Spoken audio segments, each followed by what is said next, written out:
क्रिस्का recording studio Ekangar सराय।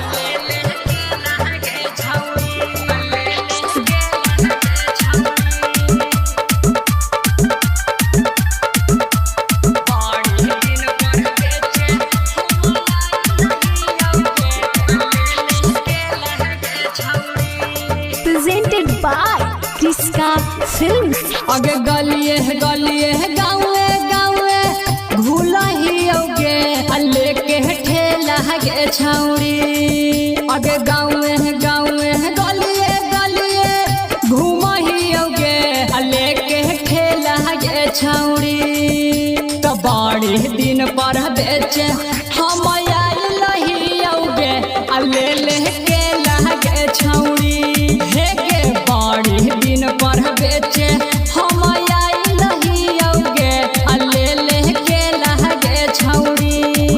अगे गप गप मुहावा में जाहि तौगे अरे लमरे लगे छौड़ी।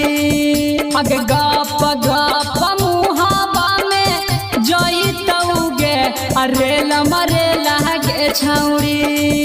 तो बड़ी दिन पर बेचे हम आइल ही औगे अल्ले ले के लगे छौड़ी। हे के बड़ी दिन पर बेचे हम आइल ही औगे अल्ले ले के लगे छौड़ी।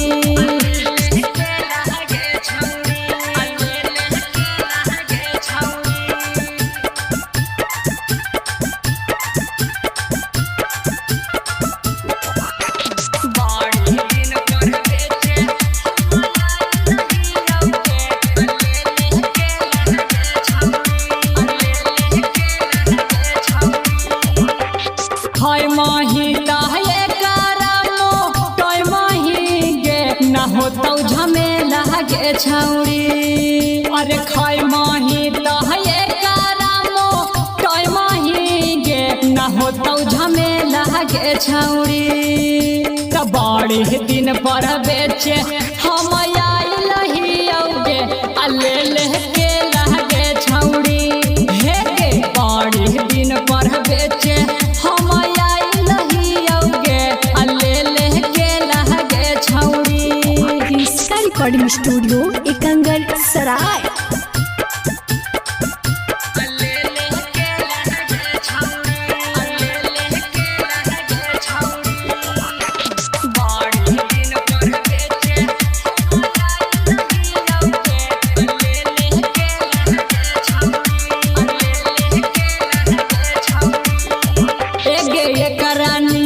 फायदा करतौ आलू परवला उरी कराई लगे छौड़ी। अगे एकरा नियन फायदा करतौ आलू परवला उरी कराई लगे छौड़ी। तो बड़ी दिन पर बेचे हम आइल ही औगे अल्ले ले के लगे छौड़ी। हे के बड़ी दिन पर बेचे हम आइल ही औगे अल्ले ले के लगे छौड़ी।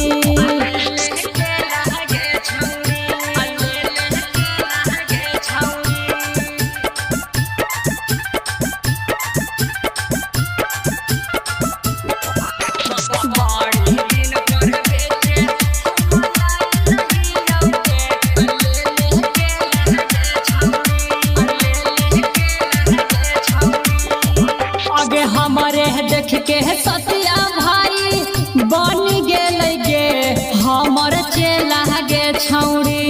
हे गे हमारे देख के कौशल भाई बन गेल गे हमर चेला गे छौड़ी। हे गे बड़ी दूर से बेचे अइलो भूपेंद्र बिहारिया गे अल्ले ले के लगे छौड़ी।